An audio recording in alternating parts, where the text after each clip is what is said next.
नवीन बाबू 4.5 कोटी ओडिया लोकंकर संपत्ति मुझे आपण कौन से व्यक्ति विशेषकर नुह बा कहार एकचाटिया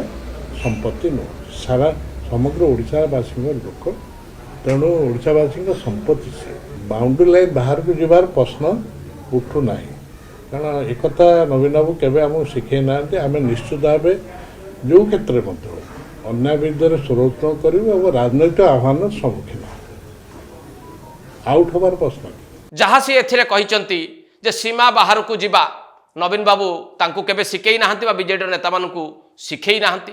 नवीन बाबू होउछंती ओडिशावासी संपत्ति से कौनसी निर्दिष्ट व्यक्ति विशेषकर संपत्ति नुहंती जदि किए भावु थाए ताहले ताहा भूल भावना। रणेंद्र प्रताप स्वाई जे बीजेडी वरिष्ठ नेता एवं बिजु जनता दलर क्षमता केन्द्र में जो दुई जन वर्तमान सामने रही पांडियान दंपत्ति यांक भितरे जो पाटितुंड होता बोली गोटे गणमाध्यम प्रकाश पाई एवं गोटे उक्ति से अधिक भाव में लोकों भितर आलोचना होता I am down not out यह काले भैरव कार्तिकेयन पांड्यान उक्ति थिला से उक्ति बाबद में